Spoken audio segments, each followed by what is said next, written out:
Welcome to K-State Now with Kansas State University President Richard Myers. I'm Richard Baker. We've had a loss of enrollment, and we seem to have had a particularly large loss. Was that at all expected? We expect it to go down a little bit again, we think, because we've just recently instituted some things that might have mitigated that. But no, this size loss was not expected and is still not, I don't think, analyzed totally. We still have the largest market share, if you will, in terms of graduating high school seniors who want to come to K-State. So we still do well there. International students were down. Students at Polytechnic were down out in Salina. Grad students were up a little bit. Online courses, global campus, were up a little bit. We did graduate some large cohorts in the last couple of graduations. I mean, significantly larger than normal cohorts. We don't know how that played or why it played the way it did. But so we're still analyzing that. The Board of Regents is looking at where are our high school seniors going. The numbers are that we're graduating about the same number of high school graduates we've done over time, but they're not going on to higher education, either at universities or at community colleges. So where are they going? The Board of Regents, as I understand it, are going to look at that to see if they're going out of state or what's happening to our Kansas high school seniors. A loss of over 900. What does that do to money here at the university? So we have basically two sources of revenue for that. One is the state appropriation, and that hasn't changed. That's been, I think it's just a little over 150 million, 155 million this year. The other part is tuition. So it impacts the tuition side of our revenue equation, or the revenue part, the tuition part. And that's about a $12 million hit to what we expected as revenue, so a $12 million deficit. So what does that mean to the campus? Well, we have no other way to generate any revenue, so in essence. And so what that means is an across-the-board cut to our campus departments and colleges.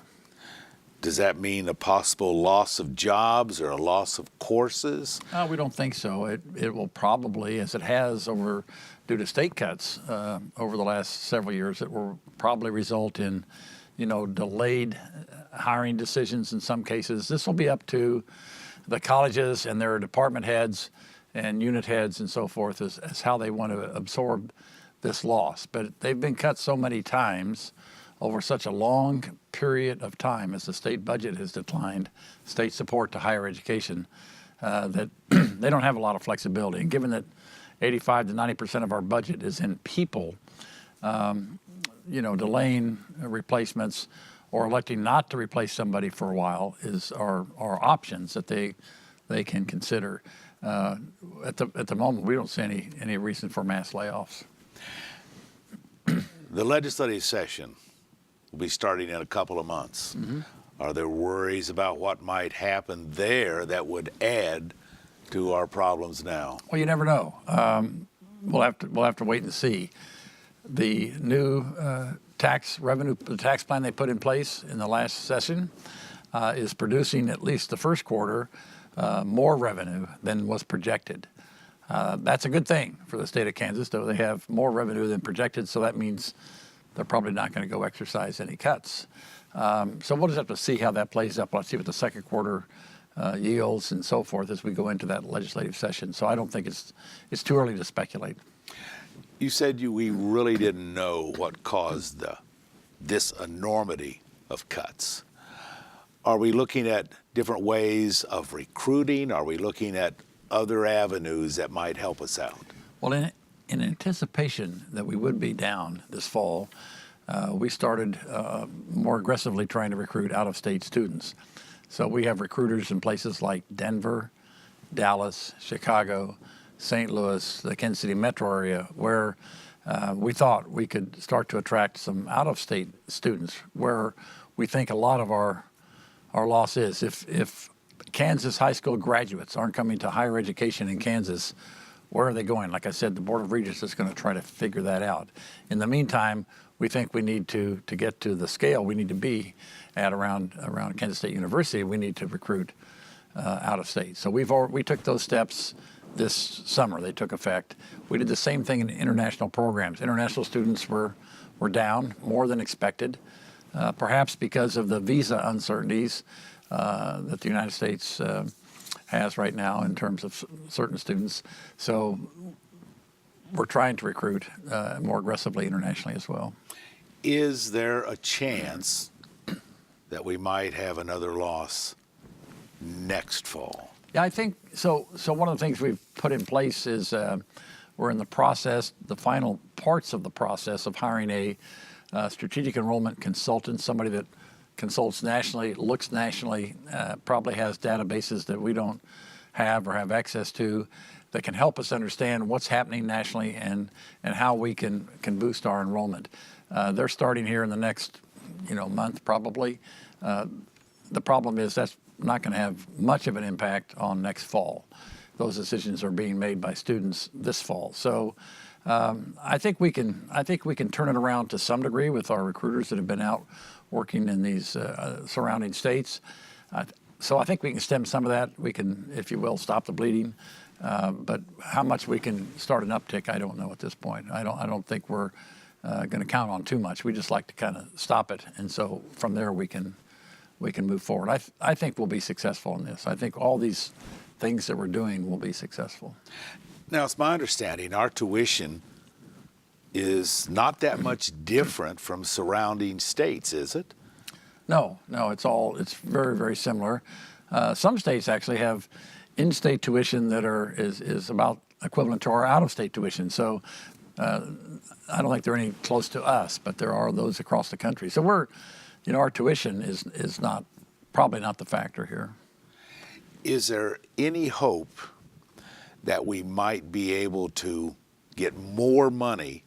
You talked about the taxes, more money out of the legislature to kind of offset some of this. So one of the things the legislature did last year, in the budget they passed last year for 18 and 19, was to restore one of the biggest funding cuts we ever got from the year before. And they gave us part of that cut back in FY18, and their plan is to give us the rest of that back in FY19, starting 1 July of next year. That would be really helpful because it goes into the base budget, and we don't lose it. It's not a one-time thing. It's a multi-year thing unless they cut us again. So, yeah, that will be a help. Whether or not higher education is going to get a big boost in funding, I'm not sure I'd count on that. The state is still wrestling with funding for K through 12. And the Kansas Supreme Court came out with a ruling that said what you as a state have planned for K through 12 is not adequate. There's a budget for that, and the Supreme Court said that is not adequate. They didn't say what adequate was, so I don't know how the state's going to respond to that, how the legislature is going to respond to that. But we'll have to see all these parts work together and play out. But I'm not counting on a big increase from the state next year. In your State of the University address, you talked about budget modernization. Right. What is that? So our budget now is commonly referred to as the incremental model, which means that if you're a unit at Kansas State University and you got $1,000 last year, you're going to get that $1,000 plus minus a little bit, depending on how tuition and revenues are going. But we're not going to impact you with any of our strategic priorities. You're going to pretty much get what you got last year. So it perpetuates the way things have been. And that budget model has been in existence for 2 or 3 decades. So there are decisions made 20 or 30 years ago that we're living with today. They're probably perfectly sensible back then. They may not be sensible for today. So the new budget model is not going to be that incremental model. It's going to allow us to, a couple of things. We hope it will allow us to prioritize increasing enrollment, that we'll be able to insert university-wide strategic priorities into the budget that will help us achieve our 2025 goals. It's a completely different model of and a way of prioritizing things. We did have an outside group come in and help us think through this. We did that with the senior administration staff and the deans, and everybody agreed we had to change. We were kind of locked into the past. We need to change so we can start having some influence in a strategic way on our budget.